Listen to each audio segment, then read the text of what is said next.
Hi,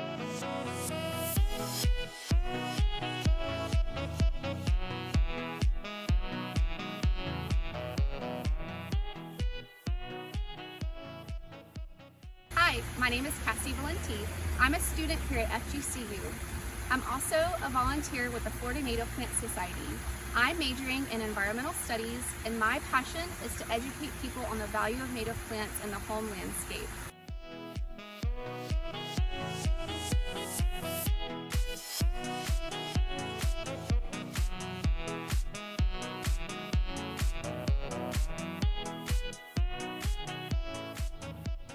In this video, I'm going to show you how native plants can be incorporated into the home landscape to reduce irrigation, provide habitat for wildlife, attract pollinators, filter stormwater runoff, provide privacy and shade, and reduce fertilizer use.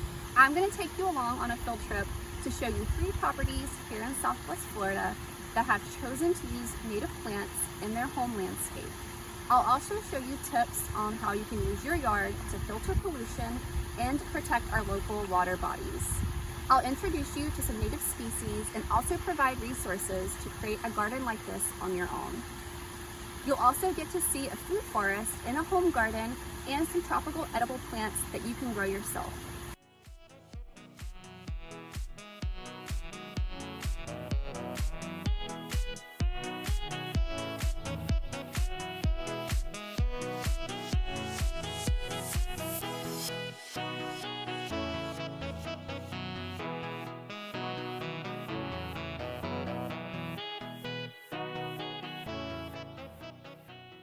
Good morning, we're at the home of Jenny Knight. She has a new residential property here in Bonita Springs, and she has opted to reduce her turf grass and plant more natives in her new property. We're going to hear a little bit about why she chose to use natives and some of the thought processes that went into creating her landscape. Hi and welcome. I'm Jaime and I'm absolutely thrilled to join you today. My inspiration for providing this native plant garden was right here. These magnificent pines, palms are both native, and because they're so spectacular and we wanted to protect them, the whole design of the house was oriented so no construction would come anywhere near the pines. The pines are particularly sensitive because if any kind of perforation or alteration around their root base takes place, they will very slowly die. When you see native plants, it's an awe. The diversity of insects, which of course brings back the birds. So every morning I wake up with tons of butterflies, red-headed woodpeckers, blue jays, cardinals, and of course our native bird. It's inspiring. So one of the things I was absolutely thrilled about is that this piece of property was on the pedestrian side of the street. So I was determined to get rid of this fence that actually continued all the way through here, and I left the space open. And what's happened is it's a heavily pedestrian and bicycle use pathway.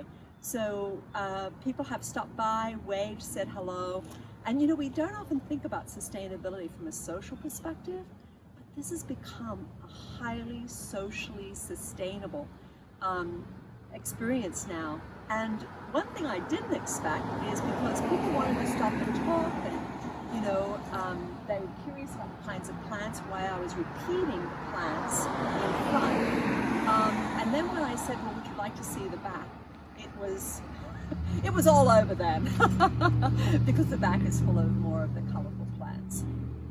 So it's a xeriscape garden. The variety of the plants, for example, up here at the top of the hill, these are the pineland heliotropes, and I deliberately chose them, first of all, the color from the house, and they require much less water than some of the plants that are over in this part of the garden, which is actually the slightly low point. And in Florida, every inch makes a difference in terms of elevation. So I have plants that are thriving over there because it's the low point, it gets a lot more water, and I have some plants that I need to move. In fact, I always say that plants don't really have roots, they have wheels. You just dig them up and wheel them around. And sometimes they do something amazing, like these dune sunflowers, where they were over there in the low part and decided their feet were so wet that I guess they just went walkabout. You know, I'm Australian, so they just sort of took after me and decided to come walkabout and move themselves over here where they're doing beautifully. I did use, it's a new build, so I used all my cardboard from appliances, from all the building products and my moving boxes, and laid it all out and mulched over it. So it has the advantage of keeping the weeds down, minimizing the amount of water. It does decompose over time, and the cardboard together with the mulch adds to the nutrient value of the soil. In terms of just pure expense, I mean, there's no irrigation back here. Young plants do need water to get established. And for those of you who are thinking of putting in a native garden, I really encourage you to consider using young plants, small young plants. I used to be a big believer in buying big stuff, but I have found that young plants actually have the advantage of getting their roots established. And once those roots are established, they take off. They actually grow much faster. The trimming, the weeding is almost minimal, and obviously there's no grass, so there's no lawn mowing going on here. And then there's just that huge aesthetic value. You know, there's something that just warms your heart and puts a smile on your face when you come out and you find swallowtails and zebras and monarchs, and they dance. I mean, look at them. They just dance all day. Who wouldn't want to be in an environment where you can dance all day? So it's, and then because the insects are coming back, in fact, if you look very closely, this pineland heliotrope is loaded in bees. And all these pollinators are just crucial. I deliberately planted a diverse collection of plants. I just truly believe that biodiversity is the key. We've destroyed what was here, and we've got to, it's important that we bring back the biodiversity that was meant to be in a place with such nutrient poor sandy soils. We'll just quickly mention here another wonderful opportunity you have, regardless of the size of your property, is if you have anything natural, such as these rocks. They did get excavated when the pool went in, but rather than get rid of them, use them in the garden, because they stabilize the soil, they add visual appeal to your plants, and this is where they belong, in your garden.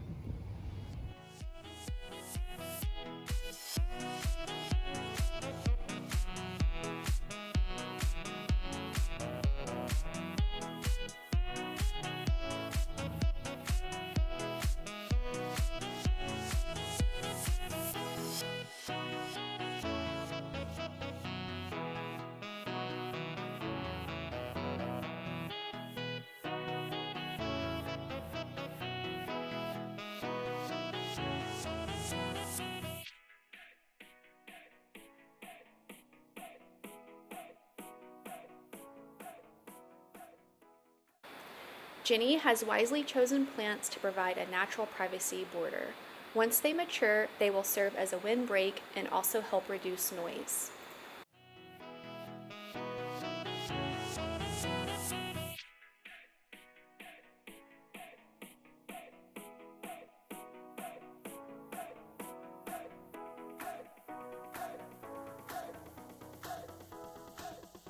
So as you see here at Jenny's house, her downspout is actually watering her garden. So it goes from here underground and it lets out there at that spigot there. And what that does is pull the water from the roof down into the garden.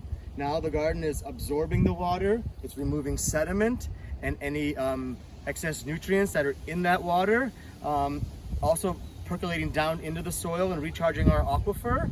And what doesn't get pushed down in the aquifer gets run off, but as it does that, it does it very slowly. It's purified as it's making way down to lower elevation into the bay and eventually into the Gulf of Mexico in a very slow process.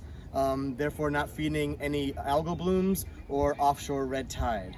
So all of these plants are perennials, and the reason I recommend perennials and not annuals is because annuals only last 1 year.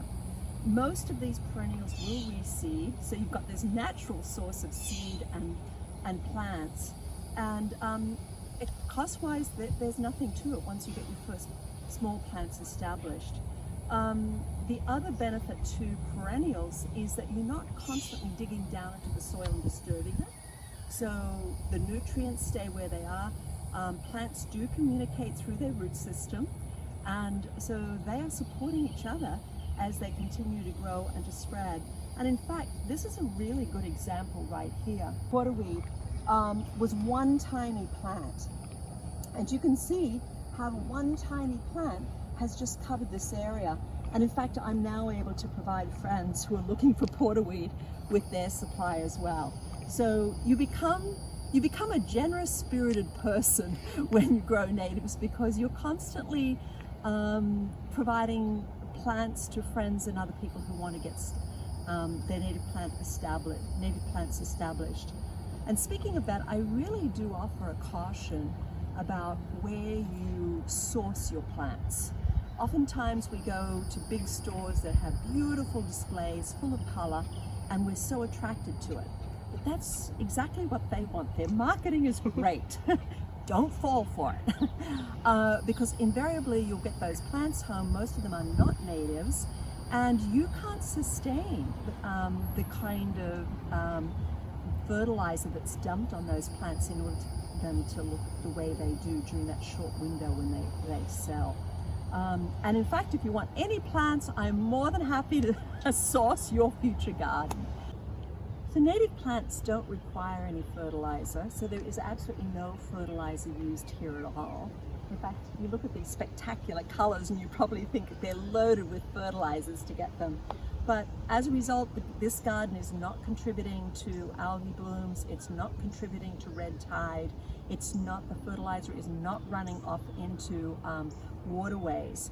So it's an entirely sustainable, healthy ecosystem. And that's what we all want for our future.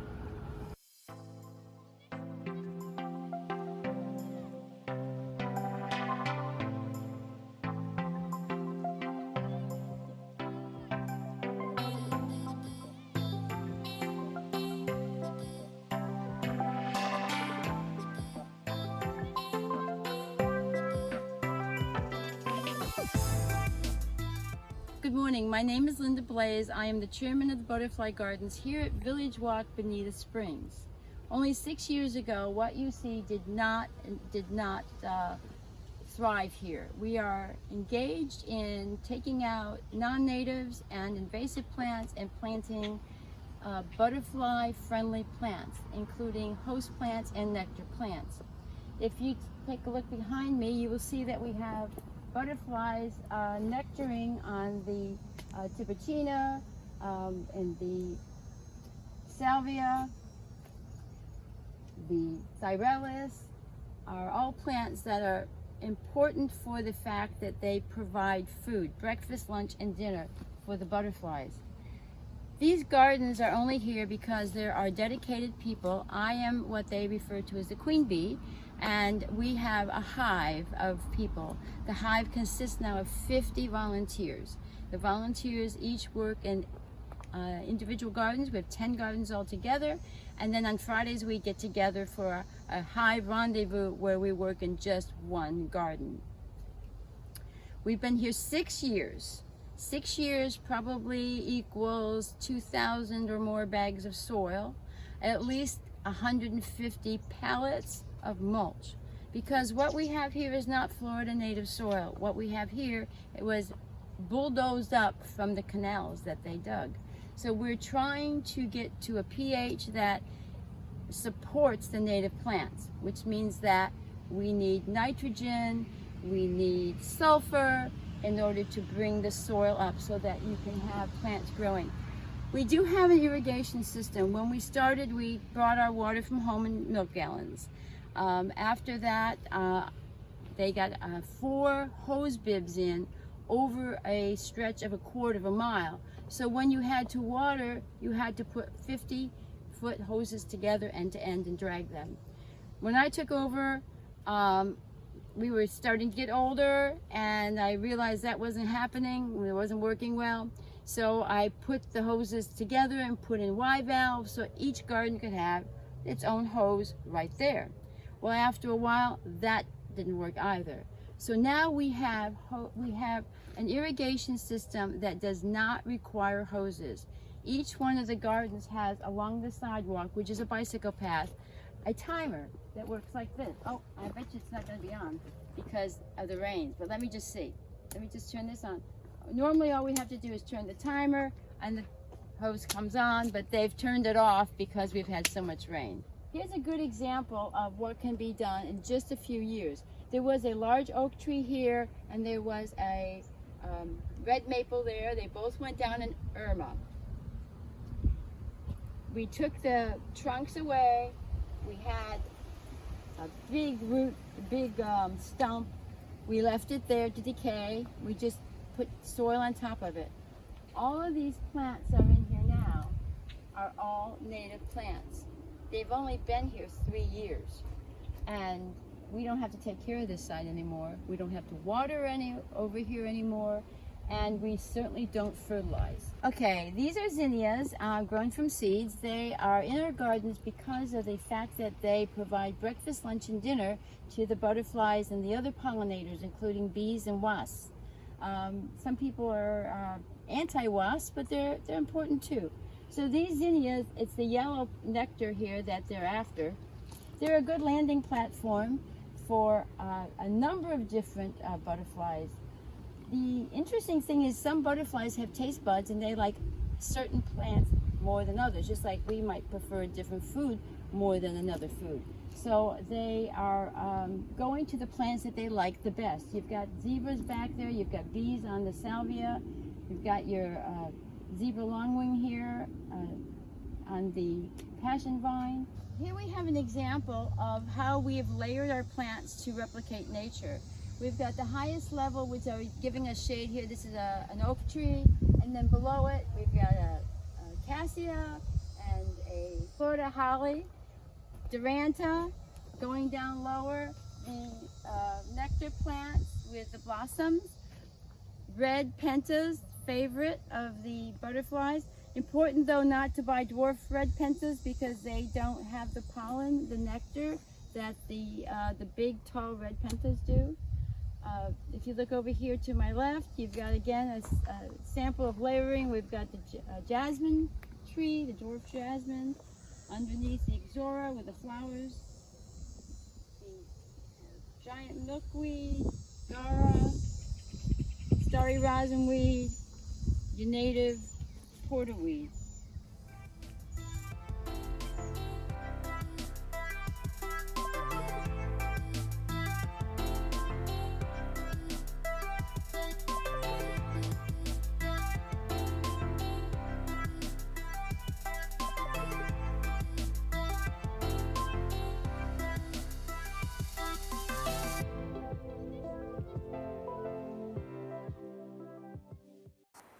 This garden features a variety of plants that will attract beneficial insects. If you have a diversity of plants and insects, the pests will be kept in check. Birds will visit to serve as natural pest control. A successful pollinator garden will feature a combination of nectar and host plants. An adult butterfly will lay its eggs on a specific host plant, such as the maypop passion flower. The larvae will feed on the plant until it's of a mature size, and then it will proceed through metamorphosis. The nectar plants will provide food for the adults so they can continue the life cycle all over again. There are really 3 different categories of plants. We have native plants, which existed in Florida prior to European settlement.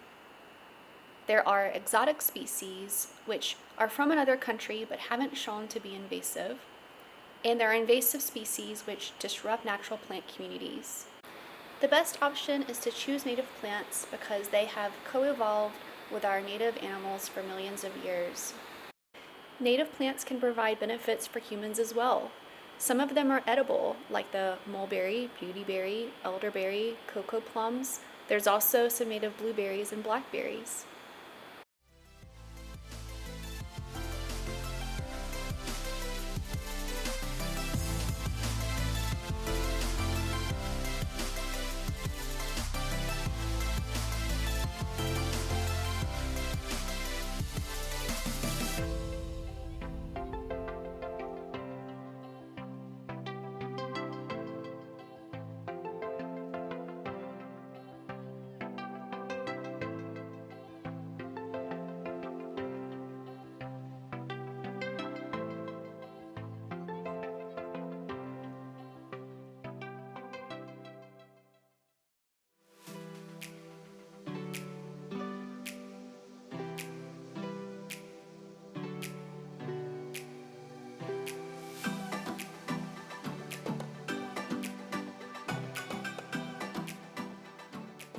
Hi, my name is Jaime Theobald, and this is my partner Olaf Elander. And I've lived on this property now for 8 years, and I purchased it with the landscaping already in all native Florida plants. The previous owner was a landscape architect, and it had been all lawn at one time, and he put in all natives here. So when I saw this property, I knew that I was looking for a property that made me feel outside, like I was outside when I was inside, and this was the exact house I needed for that. So it's 1.25 acres, all natives, except for one section that 2 years ago I turned into a permaculture forest garden or food forest. One of the items in a permaculture food forest is the vine layer. And last year we tried for the first time to grow loofahs, which are a vine, and I've decided this year to try to grow loofahs up some of my papaya trees and some of my pigeon pea trees. And this is a loofah from last year. They're usually this color, this one's discolored, but they make wonderful sponges for bathing. And we had a bumper crop last year, and I just love them, so I'm going to try to grow them again this year, but I'm getting a late start. And they make great gifts. Yes, they do. So this is the pigeon pea. It's a great nitrogen fixer, so it's often used in a permaculture food forest, especially in the beginning when you need shade and you've just created a forest. And it fixes nitrogen into the ground. They're wonderfully delicious. You can eat them fresh, or you can let them dry and harvest them after they've dried. And then you cook them, and you can grind them up and freeze them. Put them in soups, you can put them in salads. What we like to do with them is grind them up after they're dried and then cooked, and then use them as a base for pancakes. They're delicious as a base for pancakes. They're highly nutritious and a wonderful item in the food forest, especially the new food forest. So they're wonderfully nutritious and a wonderful staple in the food forest garden. This is a calamandan tree. The calamandan is kind of like a, kumquat, similar to a kumquat, but maybe a little more like an orange. It's very tart, and it's a wonderful tree. I haven't gotten it to, I actually got my first bloom this year, so I'm hopeful that it's going to recover because it didn't do too well last year. One of the features of a permaculture food forest is the concept of chop and drop. In our society today, we tend to clean things up and then take the debris and it leaves. But that debris is what rejuvenates the soil. It's what puts all the nutrients back into the soil. So chop and drop is an important aspect of a permaculture food forest. So when it's time to trim the pigeon pea to get it to fix nitrogen in the soil, we just take the trimmings and drop them on the ground and let them decompose. If you don't like that messy look, you can always put them in a compost pile, but why not drop them and let them rejuvenate the soil right where they are? That's the way Mother Nature intended it, and so that's a great way to rejuvenate the soil, even though you're also growing things out of the soil. This is a moringa tree, highly nutritious. You eat the leaves. The actual leaves themselves are edible. They are delicious, but they tend to be a bit spicy. So if you like spicy greens, it's wonderful to eat. They get to be huge, so if you want to use them and put them in salads and soups and smoothies, like I'm trying. I'm going to make a moringa hedge here. These are my baby moringas down here. I'm going to try to turn this into a moringa hedge so it's easier to harvest.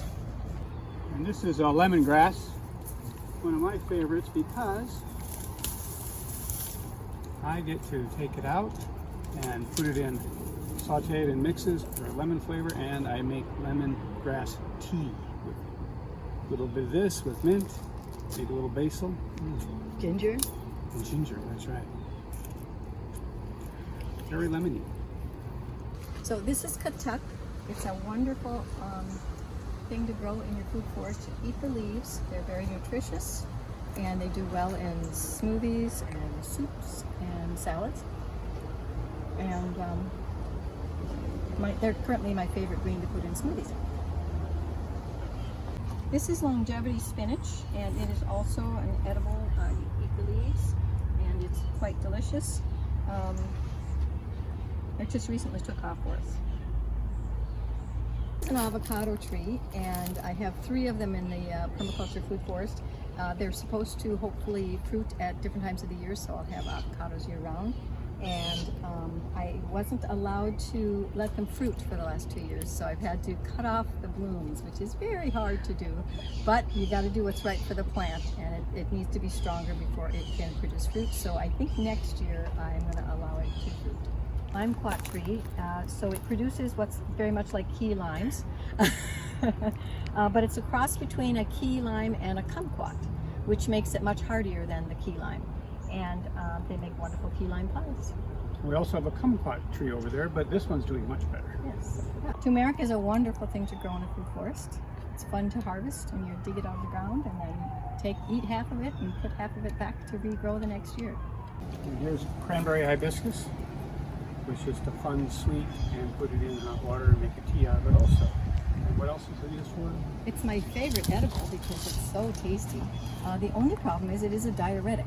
So I did have some guests, and I used a whole lot in the smoothie when we were out peeing all night long. But it is a delicious, delicious edible. Just don't eat too much of it unless you want the effect of a diuretic.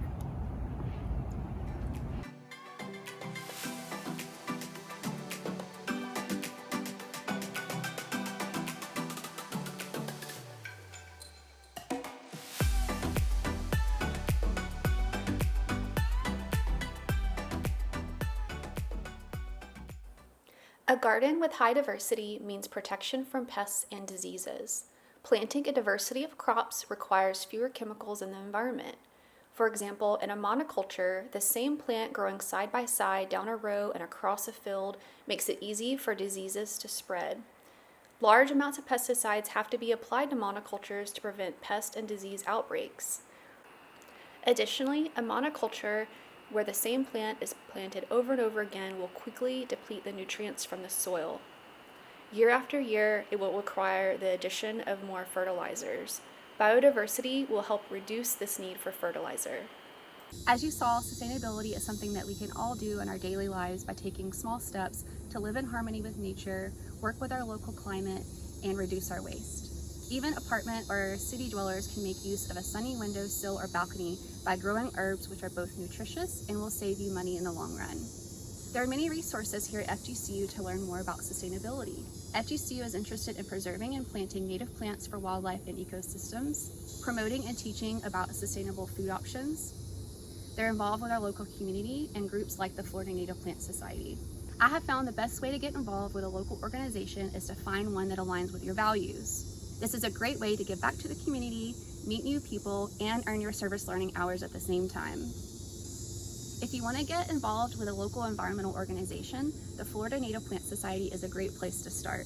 By working with our organization, you can learn more about native plants, invasive plants, and our local ecosystems. We can show you how to propagate plants, sow seeds, and live a more sustainable lifestyle through your garden. The Coccoloba chapter of the Florida Native Plant Society is proud of our relationship with FGCU, and we look forward to sustaining that relationship with more students in the future. I hope you've been inspired to grow your own food and live a more sustainable lifestyle by planting your yard with native plants. Thanks for watching.